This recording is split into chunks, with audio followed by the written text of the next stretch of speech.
नमस्कार दोस्तों, SGM education रे यूट्यूब चैनल पर आपका हार्दिक स्वागत है।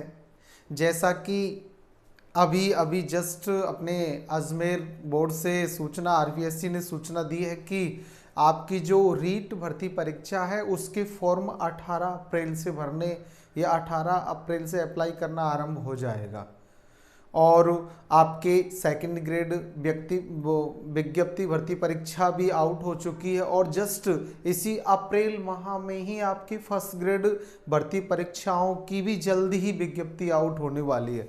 इस प्रकार आपके इस माह में दो बड़ी खुशखबरी हमको मिलने वाली है। सेकंड ग्रेड की मिल चुकी है और फर्स्ट ग्रेड की मिलने वाली है। 15 अप्रैल से अपने इस यूट्यूब चैनल पर फर्स्ट ग्रेड और सेकंड ग्रेड के लिए क्लास आरंभ हो रही है, तो आप सभी जुड़ें, अच्छी तरह पढ़ें और अपने जो कमेंट्स शेयर करें और कोई बताना है कुछ तो वो बताएं। देखो, अपना जो चैनल पे वीडियो चल रहा था, अपना जो प्रकरण, अपना जो टॉपिक चल रहा था वो था वर्ण विचार। क्या पढ़ रहे थे अपन? वर्ण विचार। और वर्णों पर विचार करते समय हमने पूरी तरह वर्ण की परिभाषा और अन्य कुछ बिंदुओं को समझा और साथ में हमने वर्णों के भेदों को जाना, स्वर, व्यंजन और अयोगवाह आदि इसके तीनों भेदों को समझा। उसके साथ ही हमने यहाँ स्वरों के उच्चारण स्थान वर्गीकरण को समझ रहे हैं। तो हमने जैसे इसके दो भेद, उच्चारण स्थान वर्गीकरण जो स्वरों का था उसके दो भेदों को पढ़ लिया था पूर्व कक्षा में, जिसमें आपने स्वरों को यानी कि आपके समय या श्वास मात्रा के आधार पर उनका उच्चारण स्थान वर्गीकरण पढ़ा, जिह्वा की स्थिति के आधार पर स्वरों का उच्चारण स्थान वर्गीकरण देखा। अब यहाँ आपके आज जो तीसरा वर्गीकरण है वो है आपके ओष्ठ आकृति के आधार पर स्वरों का उच्चारण स्थान वर्गीकरण, यानी कि स्वरों को बोलते समय, कौन से स्वरों को बोलते समय हमारे होठों की आकृति वृत्त जैसी गोल हो जाती है और किन स्वरों का उच्चारण करते समय हमारे होठों की स्थिति वृत्त न बनकर अवृत्ताकार रहती है। इस आधार पर स्वरों के उच्चारण को ओष्ठ आकृति के आधार पर तीन भागों में बांटा है, जिसमें वृत्ताकार, अवृत्ताकार और उदासीन स्वर है। वृत्ताकार स्वर जिन स्वरों का उच्चारण करते समय होठों का आकार वृत्त की भांति गोल हो जाता है वो वृत्ताकार स्वर कहलाते हैं। और ये वृत्ताकार स्वर है आपके छोटा ऊ, बड़ा ऊ, ओ, औ, आ और अंग्रेजी से गृहीत आ। इस प्रकार आपके ये 6 स्वर वृत्ताकार स्वर कहलाते हैं। इसके बाद अवृत्ताकार स्वर। अवृत्ताकार स्वरों में जिन स्वरों के उच्चारण में होठों का आकार गोल न हो, यानी कि जिन स्वरों का उच्चारण करते समय हमारे होठ वृत्त की तरह गोल नहीं होते हो, जैसे छोटी ई, बड़ी ई, री, ए, आई, ये आपके अवृत्ताकार स्वर कहलाते हैं। इसके साथ ही एक हमारा स्वर उदासीन स्वर होता है, यानी कि सामान्य स्थिति में उच्चारित स्वर, जैसे अ, ये हमारे सामान्य स्वरों में सम्मिलित है। इस प्रकार ओष्ठ आकृति के आधार पर स्वरों को तीन भागों में बांटा जाता है, वृत्ताकार, अवृत्ताकार और सामान्य स्वर या उदासीन स्वर।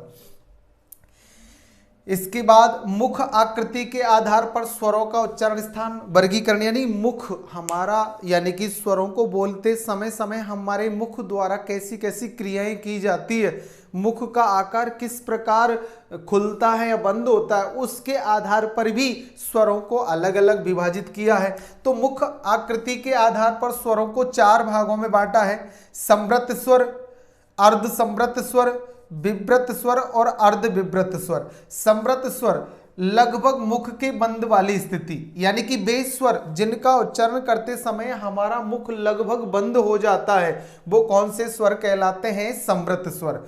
जैसे छोटी ई, बड़ी ई, री, ऊ आदि आपके संवृत स्वर कहलाते हैं, यानी कि इनका उच्चारण करते समय हमारा मुख लगभग बंद स्थिति में पहुंच जाता है, क्योंकि पूरी तरह बंद हो जाता है तो बोल ही नहीं सकते। लगभग बंद स्थिति में जिनका उच्चारण करते समय मुख की स्थिति हो वो संवृत स्वर कहलाते हैं। इसके साथ ही अर्ध संवृत, यानी कि आधा बंद हो मुख, ऐसी स्थिति वाले स्वर अर्ध संवृत स्वर कहलाते हैं, जैसे ए और ओ स्वर। इसके साथ ही विव्रत स्वर, जिन स्वरों का उच्चारण करते समय मुख पूर्ण रूप से खुला हो, जैसे आपके आ, ये विव्रत स्वर कहलाते हैं। और अर्ध विव्रत स्वर यानी कि जिन स्वरों का उच्चारण करते समय हमारा मुख आधा खुलता हो, वो अर्ध विव्रत स्वर कहलाते हैं, जैसे ए, आई, औ, आ, ये आपके अर्ध विव्रत स्वर कहलाते हैं। तो मुख आकृति के आधार पर भी स्वरों को कितने भागों में बांटा है? 4, संवृत, अर्ध संवृत, विव्रत, अर्ध विव्रत। इस प्रकार आपने देखा। इसके बाद अगला जो उच्चारण स्थान वर्गीकरण है वो उच्चारण स्थान के आधार पर स्वरों का उच्चारण स्थान वर्गीकरण। किसके आधार पर? उच्चारण स्थान या उच्चारण अवयवों के आधार पर, या आप कह सकते हैं मुखावयवों के आधार पर। मुखावयवों के आधार पर यानी मुख के जो अवयव है, मुख के जो अंग है, उनके आधार पर स्वरों का उच्चारण स्थान वर्गीकरण। तो मुख के अंगों के आधार पर स्वरों को 6 भागों में अलग अलग बांटा जाता है। जो आपके 11 से 12 स्वर है उन्हें कितने भागों में बांटा है? 6। जैसे कंठ स्वर यानी कि वो स्वर जो कंठ से ध्वनि आती है और मुख से सीधी बिना किसी अवरोध बाधा के निकल जाती है, बिना किसी अन्य अंग को स्पर्श की, वो कंठ स्वर कहलाते हैं, जैसे ए और आ। तालव्य स्वर ये वो स्वर है जो कंठ से ध्वनि आकर तालु भाग का स्पर्श करती है, छोटी ई, बड़ी ई।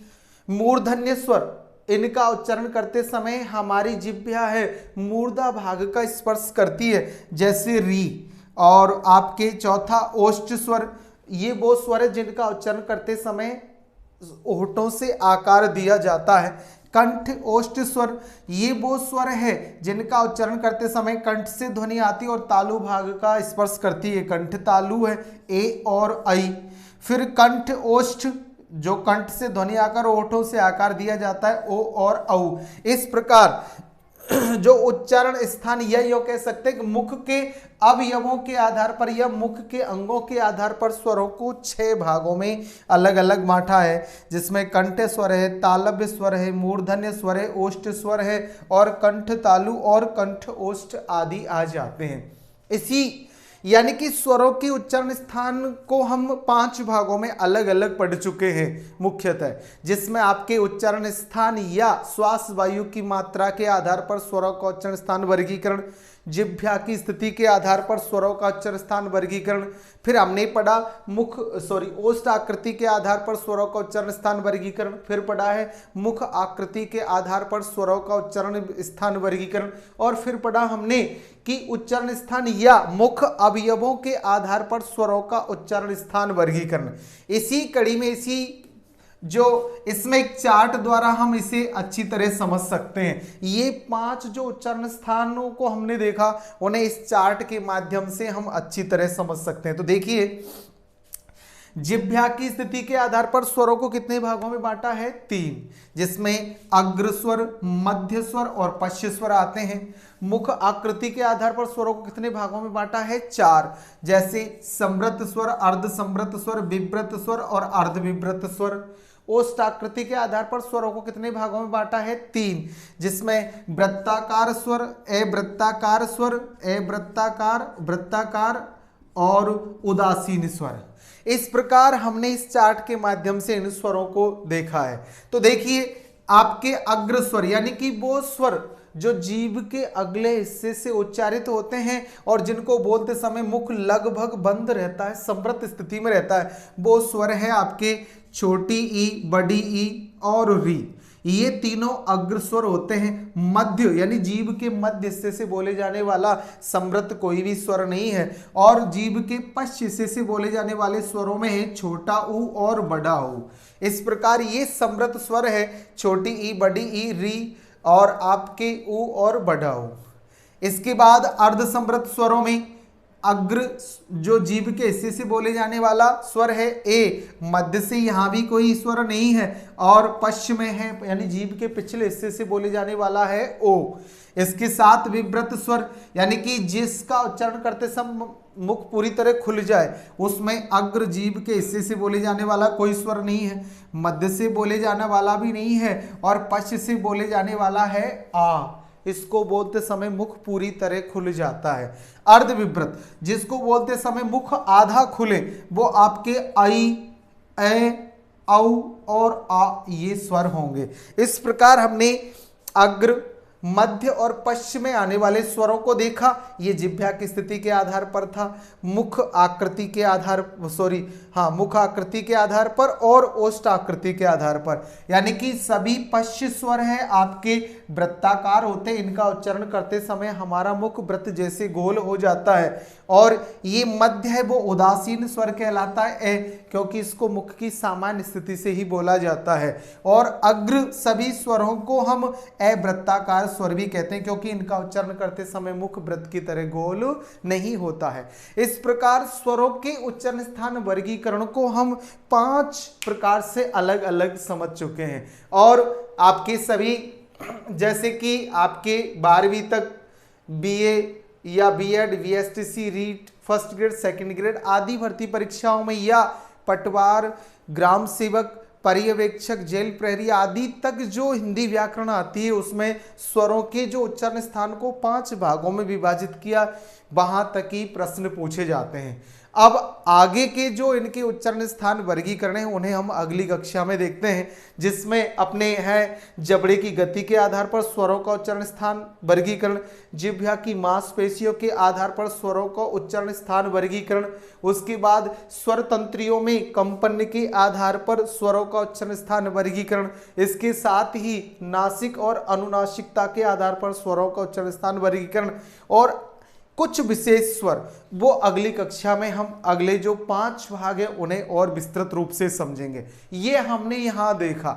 आप इनमें और डीपली और जितना अच्छा पढ़ सकते हैं पढ़े, और कोई समस्या है तो कमेंट्स के माध्यम से बताएं। लाइक